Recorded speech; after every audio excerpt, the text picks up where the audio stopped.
كلام المجيد والفرقان الحميد أعوذ بالله من الشيطان الرجيم بسم الله الرحمن الرحيم رب هب لي من الصالحين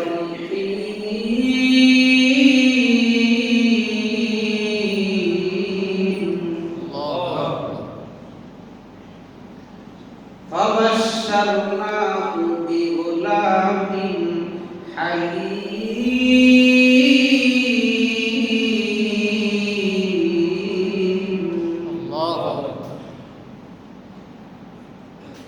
فلما بلغ معه السعي قال يا بني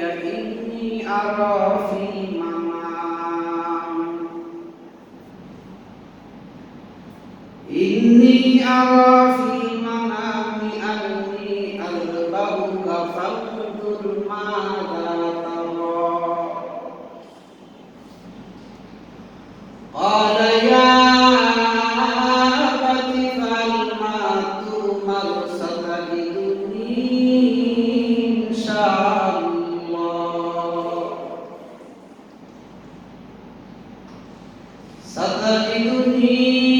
إن شاء الله من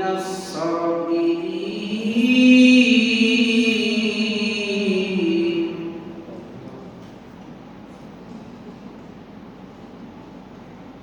عن زيد بن أرقم رضي الله تعالى عنه قال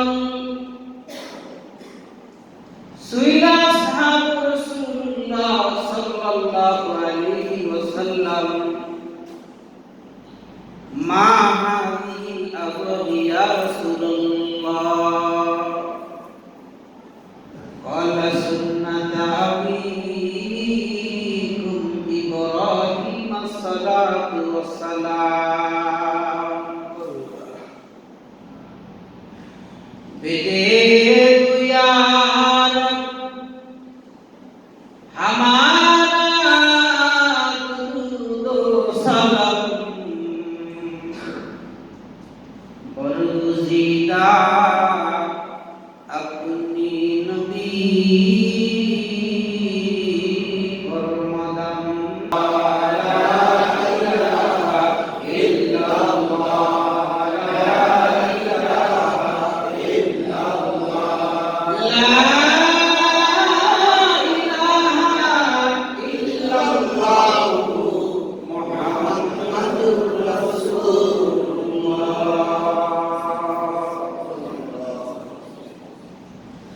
सल्लल्लाहु अलैहि वसल्लम अल्हम्दुलिल्लाह सुम्मा अल्हम्दुलिल्लाह मुअज़्ज़ज़ मुहतरम काबिल इहतिराम सम्मानित मुसल्लियाने किराम विश्व प्रतिपालकेर दरबारे लाखो शुक्र যে মহান মালিক এই প্রতিকূল অবস্থার মাঝেও আমাদেরকে সুস্থ সবল রেখে পবিত্র জুমার দিনে জুমা আদায়ের উদ্দেশ্যে আল্লাহ পাকের ঘরে হাজির হওয়ার তৌফিক দান করেছেন এজন্য সকলে বলি আলহামদুলিল্লাহ।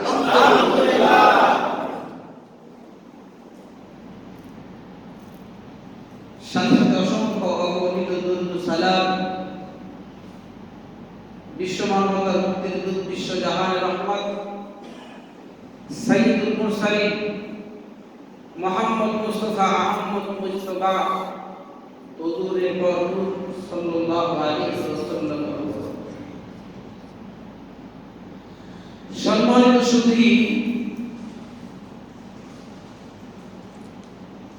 আমরা কুরবানির ইতিহাস সম্পর্কে কিছু আলোচনা শুনে আসতেছিলাম যে কুরবানি কি এবং কেন কুরবানি কোথা থেকে শুরু হলো কুরবানির সূচনা হয়েছিল আদম আলাইহিস সালাতু ওয়াস সালামের সন্তানদ্বয় হাবিল কাবিল থেকে। যুগে যুগে কুরবানি হয়ে আসছে বিভিন্ন পদ্ধতিতে। আমরা যে কুরবানি করে থাকি, এই কুরবানির পদ্ধতি অবলম্বন করেছেন আমাদের জাতির পিতা ইব্রাহিম আলাইহিস সালাতু ওয়াস সালাম। আমাদের জাতির পিতার নাম কি? ইব্রাহিম আলাইহিস সালাতু ওয়াস সালাম। ইব্রাহিম আলাইহিস সালাতু ওয়াস সালাম। ইব্রাহিম আলাইহিস সালাতু ওয়াস সালামের জীবনটা একটা পরীক্ষার জীবন, ইমতিহানের জীবন। বিভিন্ন ভাবে বিভিন্ন সময় পরীক্ষার মাধ্যমে ইব্রাহিম আলাইহিস সালাতু ওয়াস সালাম উত্তীর্ণ হতে হতে হতে হতে আল্লাহর কলিমের পথে হয়ে গেছে। আল্লাহু আকবার। আমরা তো ঈমানি পরীক্ষা আসলে ঈমান ছেড়ে দিয়ে বেঈমান হয়ে যাই। ঠিক। আল্লাহর কলিম ইব্রাহিম আলাইহিস সালাতু ওয়াস সালামের কুরবানি আমাদের কুরবানি। আমার প্রিয় হাবিব বিশ্বনবী মুহাম্মদ রাসূলুল্লাহ সাল্লাল্লাহু আলাইহি ওয়াসাল্লাম বড় গর্ব করে বলতেন, আমি ইব্রাহিমের সন্তান। আমার বাবা ইব্রাহিম আলাইহিস সালাতু ওয়াস সালাম প্রত্যেক পরীক্ষায় আজকেরা ফাঁস হইয়া আল্লাহর কলিম বলেছে।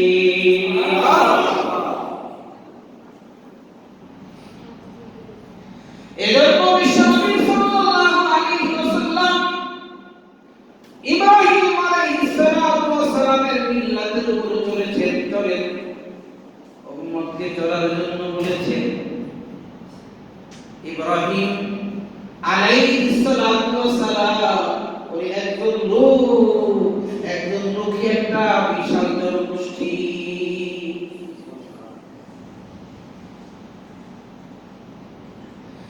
ইব্রাহিম আলাইহিস সালাতু ওয়াস সালামের বয়স যখন 80 উপরে,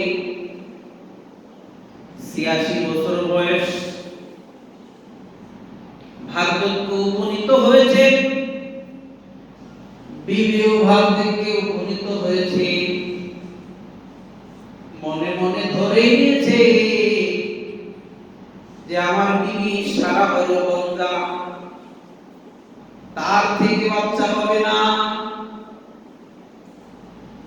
এজন্য দোয়া কান্নাকাটি মুনাজাত রোনাজারি করতেছে।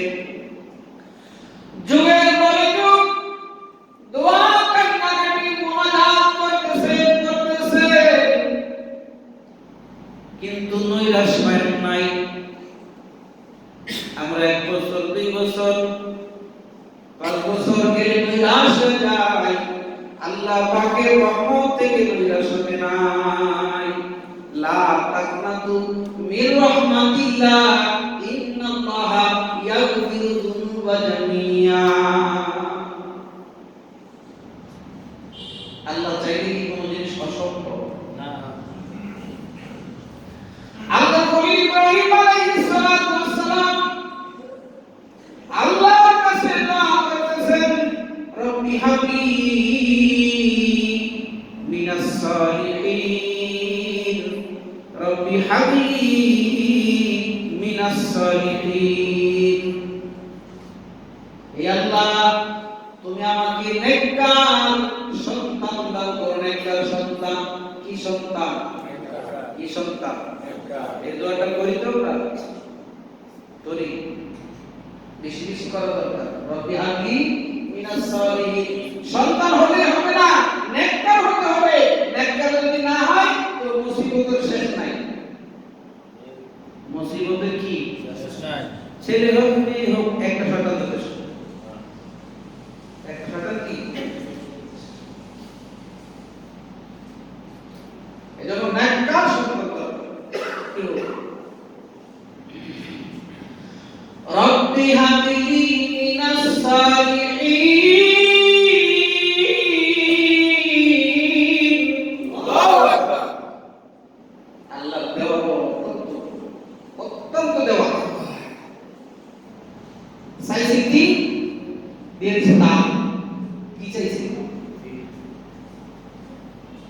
আল্লাহর কাছে বান্দা জান্নাত চায়, তো আল্লাহ জান্নাতুল ফেরদাউস দিয়ে দেয়।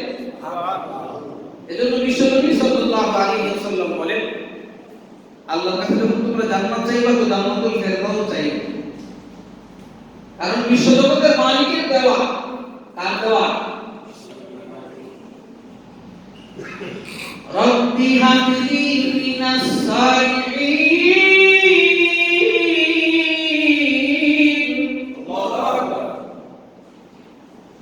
আল্লাহ আমাকে একটা নেককার সন্তান দান করো, একটা নেককার পুত্র সন্তান দান করো আল্লাহ। আমি তো তিন শরীয়তের তাবলীগ প্রচার প্রসার কি করবে আল্লাহ। আমরা চিন্তা করি এত পাখি পাখি জায়গা, 10টা বিল্ডিং করলাম, 1 লক্ষ কোটি কোটি টাকার মালিক হইলাম, আমার সম্পদ খাবে কে? ঠিক কি না? কিন্তু চিন্তা করি না আমার মৃত্যুর পরে আমার জায়গায় আমার বিদায় পয়সা কি আল্লাহকে আল্লাহ আল্লাহ বলে রাখবে।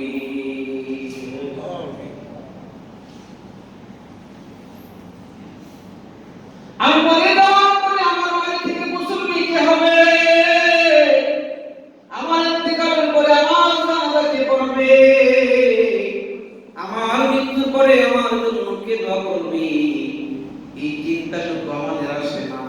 আমাদের চিন্তা আসে আমার এত হোটেল সম্পদ কে খাবে, কে ভোগ করবে, ঠিক কিনা? আমার চিন্তা করি আমি আমার সন্তানকে লক্ষ লক্ষ টাকার মালিক বানাই দিব, কিন্তু নেককার ফরেজগার মুত্তাকি নামাজি বানাই দিব, আল্লাহওয়ালা বানাই দিব, এই চিন্তা আমাদের মাথায় আসে না। আসে? এটাই করতে হবে, চিন্তা এই ফিকিরই করতে হবে। সূরা সফের 100 নম্বর আয়াতে কারিমার ভিতরে ইব্রাহিম আলাইহিস সালাতু ওয়াস সালামের চাওয়াটা আল্লাহ তুলে ধরলেন। আল্লাহর কাছে চাইলেন একটা সন্তান, কিন্তু আল্লাহ বলেন ফাবাশশারনাহু বিগুলামিন হালিম।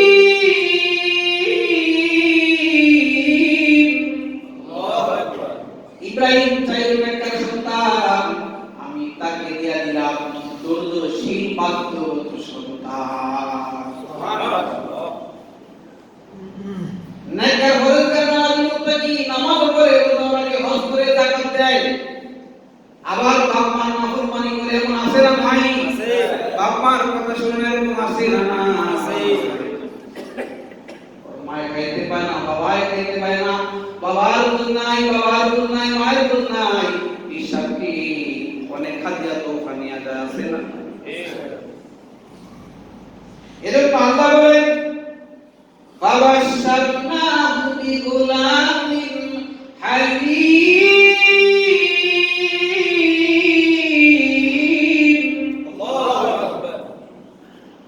ইব্রাহিম চাইলো নেককার সন্তান, আমি দিয়া দিলাম ধৈর্যশীল আনুগত্যশীল সন্তান। সুবহানাল্লাহ।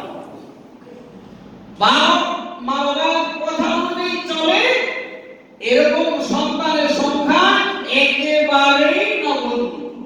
একেবারেই কি? একেবারেই নগণ্য। জিরোর কোঠায় না, তবে একেবারেই নগণ্য। আর সাজকাল মানুষ অল্প থাকা না থাকার মতোই।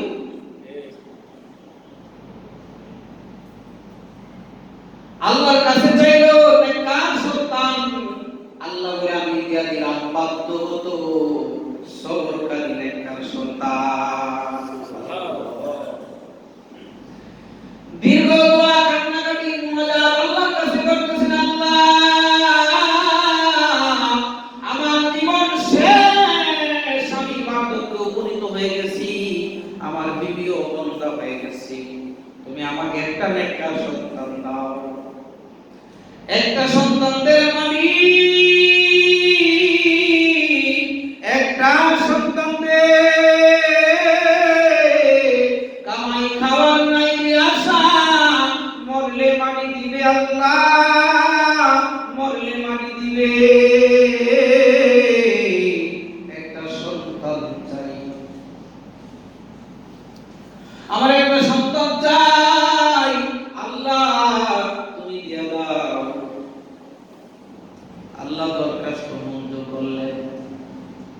বিবি হাজরার গর্ভে ইসমাঈল আলাইহিস সালাতু ওয়াস সালামের জন্ম হলো। আল্লাহু আকবার।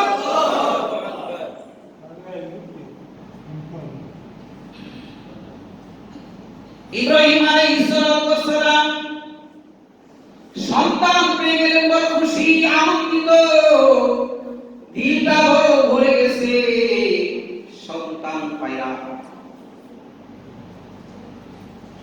সন্তানের প্রতি মহব্বত, ভালোবাসা এত বাড়া বেড়েছে। এখন বিবি সারা বলতেছে, ইব্রাহিম আপনি আপনার হাজেরা এবং ইসমাঈলকে বনবাসে দিয়ে আসেন। বনবাস পাঠাই দিল। দীর্ঘদিন পর যে দেখাশোনা করেন ইব্রাহিম আলাইহিস সালাতু ওয়াস সালামের সন্তান ইসমাঈল যখন বাবার সাথে চলার উপযোগী হলো, বিভিন্ন কাজকর্ম করার যখন যোগ্য হয়ে গেল, বাবার কাজে সহযোগিতা করার মতো হয়ে গেল, ওই মুহূর্তে আল্লাহ তাআলা আবার আরেক পরীক্ষা দিয়ে দিলেন, মহাপরীক্ষা। যার সন্তান আছে, বাচ্চা কাচ্চা ছোট, সে বোঝে যে বাচ্চা কাচ্চাকে কি ঝামেলা। একটা মেসের কাঠি জন্য আপনাকে কি করতে হবে, দোকানে আসতে হবে, ঠিক না? সারাদিন পরিশ্রম করছেন, বাড়িতে এসে শুনেন গ্যাস লাইন নেই। এখন ঘরে যদি ছেলে না থাকে, তখন কে যাবে? আপনার বিবি যাবে, আপনার মেয়ে যাবে, আপনার বোন যাবে, ছেলের বউ যাবে, কে যাবে? তো যারা বউকে পাঠায়, যারা মেয়েকে পাঠায়, ওরা প্রত্যেকটা হলো দাউস। আমরা দাউস থাকতে চাই, আল্লাহ আমাদেরকে বোঝার তৌফিক দান করুন। আর কবে বুঝবো? এত প্রযুক্তির যুগে যদি আমরা না বুঝি, আর বুঝবোটা কবে আমরা? আল্লাহ আমাদেরকে বোঝার তৌফিক দান করুন। মনটা ভালো না, শরীরটা ভালো না, গরুর ঘাস কাটতে হবে। একটা ছেলে থাকলে সম্ভব না।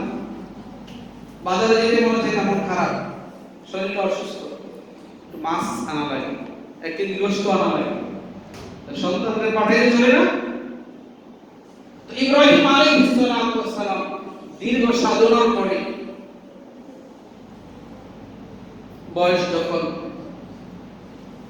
199 এরকম সময়ে ফালাম্মা বালাগা মা'হুস সা'য়া ক্বালা ইয়া বুনাইয়া ইন্নী আরা ফিল মানাম।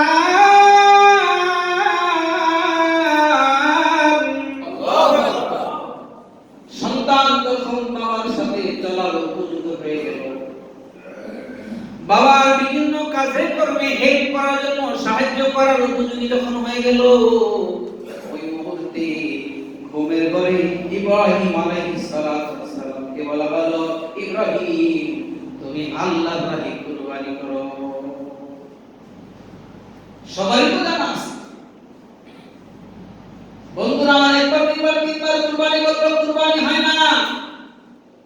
ইব্রাহিম আলাইহিস সালাতু ওয়াস সালাম বলে, স্পষ্ট জানতে চাই কি কুরবানি করব? জানাই দেয়া হলো, তোমার একমাত্র কলিজার টুকরা সন্তান ইসমাঈলকে আল্লাহর রাহে কুরবানি করো। একমাত্র সন্তান ইসমাঈলকে কুরবানি করো। কুরবানি তো করবে স্বপ্ন, নবীদের স্বপ্ন ওহী। নবীরা ঘুমাইলেও নবীদের দিল ঘুমায় না। আমি আপনি ছুটে যায় ঘুমাইলে, কিন্তু নবীদের ঘুমাইলে ছুটে না। কারণ আমরা তো ঘুমের আগেই খবর নাদারত কামান দেওয়া, খবর নাদারত কামান দেওয়া। কোন কোন দিকটাতে বায়ু দূষণ হয়ে গেল আমরা টেরই পাই না, ঘুমাইলে, ঠিক না?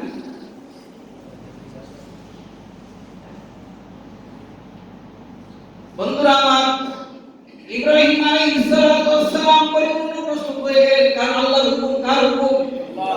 আল্লাহর হুকুমের সামনে কোনো যুক্তি তর্ক চলবে না। এটা তো স্বপ্ন, স্বপ্ন বাস্তবায়ন করলে বললাম, না করলে নাই।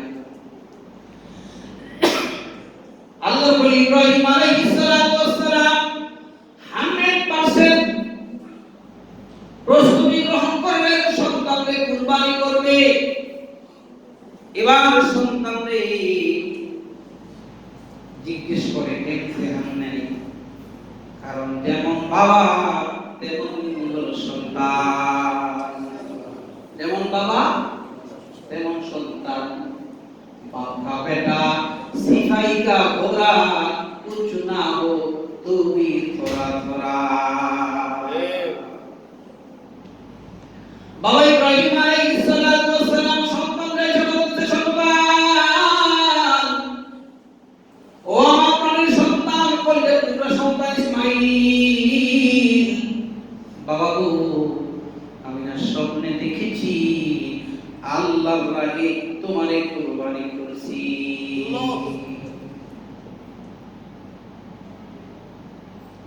ইব্রাহিম আলাইহিস সালামের সন্তান কোনো চিন্তা করলেন না, টেনশন করলেন না, কোনো পরামর্শ করলেন না, নির্দ্বিধায় নিঃসংকোচে বলে দিলেন, ইয়া ওয়াতিফাল মাল তুমারু সাতাজিদুনি ইনশাআল্লাহু মিনাস সাবিরিন।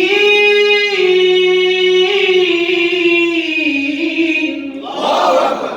বাবা গো আপনি হলেন খলিলুল্লাহ,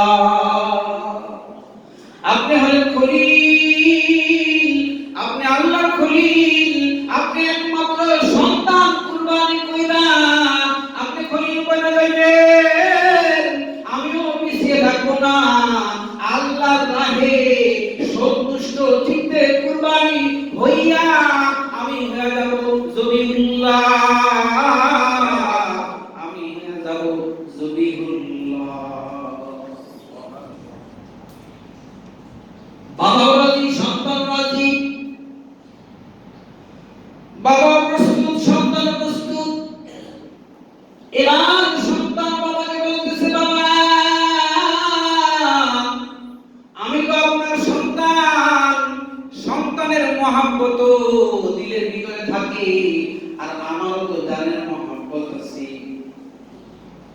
বাবা আমার আপনি আমাকে জবাই করবেন, আল্লাহর রাহে কুরবানি করবেন, আপনার ছুরিটা ভালো করে ধার করে নেন, আর রশি দিয়া আমার হাত পা ভালো করে বেঁধে দেন,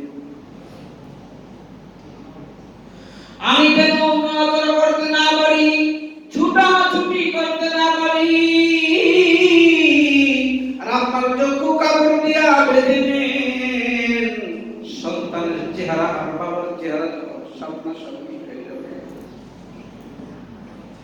সন্তানের মহব্বত দিলের ভিতরে আছে, বাবার চেহারা সন্তানের চেহারা যখন সামনাসামনি হবে, বাবার চোখে সন্তানের চোখে যখন চোখে চোখ পড়ে যাবে, সন্তানের মহব্বতে হয়তো আপনি দেরিও করতে পারেন। ও বাবা আপনি আমাকে জবাই করার পূর্বে আপনি আপনার কাপড়গুলো ভালো করে সামলে নেন, আমার কাপড়গুলো সামলে নেন। বাবা গো আমাকে আল্লাহর জন্য কুরবানি করবেন, তবে শুনেন আমার জামা কাপড়গুলো আমার মাকে নিয়ে দিবেন। আমার মা জন্ম দুঃখিনী মা 10 মাস দিন গর্ভে ধারণ করেছে, বাবা আমার জামা কাপড়গুলো পাইলা মা সান্ত্বনা গ্রহণ করবে, এমন মায়ের ইতিহাস জানি। সন্তান হারিয়ে গেছে, সন্তান মারা গেছে, যুগের পরে যুগ সন্তানের জামাটা, সন্তানের লুঙ্গিটা, সন্তানের প্যান্টটা মা নিয়া নিয়া বুকে লাগাইতো আর চুমা খাইতো। ইব্রাহিম আলাইহিস সালাতু ওয়াস সালাম ছেলের কথা অনুযায়ী জমিনে ছেলেকে শোয়াই দিল। ফালাম্মা আসলামা ওয়া তাল্লাহু লিল জামিন।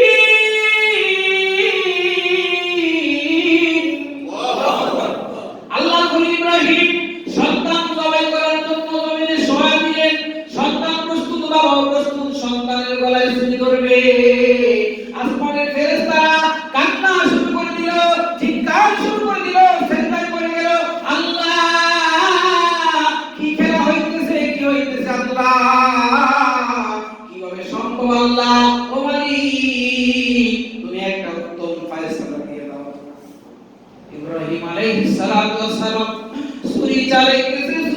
না, ছুরি চালায় ছুরি চলে না, সর্বোচ্চ শক্তি ব্যয় করে সন্তানের গলায় ছুরি চালায়, ছুরিতে কাম হয় না। ইব্রাহিম নবী ছুরিটাকে হাতের থেকে ফালাই দিল পাথরের উপরে, বলে কেমন ছুরি তুই, তোর দ্বারা দিয়ে কুরবানি হয় না। এই ছুরিটা পাথরের ভিতরে পড়ার সাথে সাথে পাথর ছুরি লাগাতে খণ্ডিত হয়ে গেল, পাথরের জবান খুলে গেল, ছুরির জবান খুলে গেল। ও আল্লাহর খলিল, আপনি হুকুম করতেছেন পুত্র সন্তান জবাইয়ের জন্য, আরশে আজিমের মালিক বলতেছে না না না, এই ছুরি দিয়া ইসমাইল জবা হবে না, এই ছুরিতে ইসমাইল জবা হবে না, ইব্রাহিমের কলিজা জবাই হবে, ইব্রাহিমের মন জবাই হবে, ইব্রাহিমের দিল জবাই হয়ে যাবে। আমি কোন দিকে যাব? আল্লাহ খলিল মনে মনে ভাবলেন হয়তো আমার মনে সমস্যা আছে, ঠিক আছে? আবার নিয়তকে দোহরায়া আবার আল্লাহু আকবার বলে বিসমিল্লাহ আল্লাহু আকবার বলে যখন ছুরি চালাইলো, জবাই হয়ে গেল, কিন্তু চোখ খুলা দেখি ইসমাইল না, ইসমাইলের জায়গায় একটা জান্নাতি দুম্বা। এই দৃশ্য দেখিয়া ফেরেশতা বলে আল্লাহু আকবার আল্লাহু আকবার।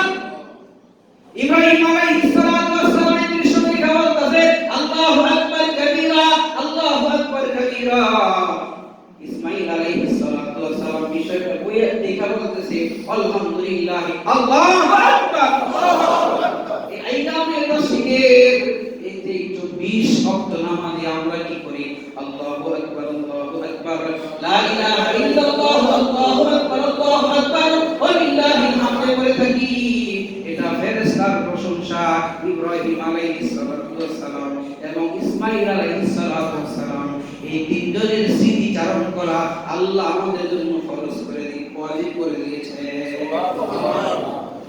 বন্ধুরা আমার, সেই দিনের সেই দৃশ্যটা আল্লাহর কাছে এত মজা লেগেছে, এত ভালো লেগেছে। ইব্রাহিম আলাইহিস সালাতু ওয়াস সালামের ওই স্মৃতি চারণ করার জন্য আল্লাহ তাআলা বিশ্বনবী মুহাম্মদ রাসূলুল্লাহ সাল্লাল্লাহু আলাইহি ওয়াসাল্লামকে বলে দিয়েছেন, খলিল আমার বন্ধু আমার, আপনি ইব্রাহিমের স্মৃতি চারণ করবেন কুরবানির মাধ্যমে। আপনি আপনার উম্মতদেরকে বলে দিবেন ইব্রাহিমের স্মৃতি চারণ করা আমি তাদের জন্য ওয়াজিব করে দিলাম। বন্ধুরা আমার, আল্লাহ তাআলা ইব্রাহিম আলাইহিস সালাতু ওয়াস সালামের সন্তানের কুরবানি চেয়েছেন, কিন্তু সন্তানের কুরবানি নেন নাই, নিছেন দিলের কুরবানি। আল্লাহ তাআলা আমাদের টাকা পয়সা থেকে পশু কুরবানি যদিও চেয়েছেন, আসল মাকসাদ হলো আমাদের দিলের কুরবানি। আসলে কি আমরা আল্লাহর জন্য কুরবানি করি না অন্য কোনো কারণে কুরবানি করি? কুরবানি কার জন্য হবে? আল্লাহর জন্য। কার জন্য? আল্লাহর জন্য না হয়ে যদি অন্য কোনো নিয়ত থাকে তাহলে কুরবানির বিনিময় পাওয়া যাবে না। উল্টা কি হবে? শিরকে খফি হবে। কি হবে? শিরকে খফি হবে। হাসরের ময়দানে আল্লাহ বলবে তুমি তো পর্যন্ত কুরবানি দিয়েছিলে না, তুই ওর থেকে তোমার যত পাওনা দেওয়া আছে দিও। আর কেউ যদি আল্লাহর জন্য কুরবানি করে, আল্লাহ তাআলা কুরবানির পশুর গায়ে যত পশম আছে প্রত্যেকটা পশমের বিনিময়ে নেকি দিয়া দিবেন। সুবহানাল্লাহ। এই কুরবানির পশুর রক্ত জমিনে পড়ার আগেই আরশে আজিমের মালিকের কাছে কুরবানিটা কবুল হয়ে যাবে। আসরের ময়দানে মিলানের পাল্লা যখন কায়েম হয়ে যাবে, ওই কুরবানির পশুর মাথা, শিং, চামড়া, গোশত, অঙ্গ প্রত্যঙ্গ যা আছে মিজানের পাল্লায় নেকি হিসাবে ওজন হয়ে যাবে। সুবহানাল্লাহ। এজন্য কুরবানি কার জন্য? আল্লাহর জন্য। ইন্না সালাতি ওয়া নুসুকি ওয়া মাহইয়ায়া ওয়া মামাতি লিল্লাহি রাব্বিল আলামিন। আমার জীবন, আমার মরণ, আমার জিন্দেগি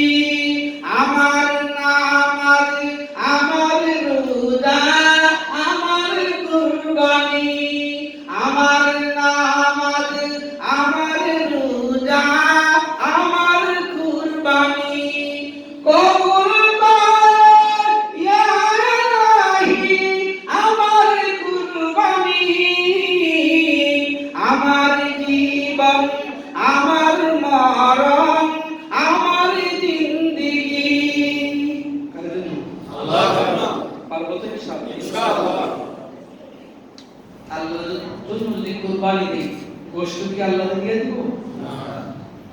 মাথার মগজ, ডান ডান, বাম রান, পিছনের রান, সামনের রান।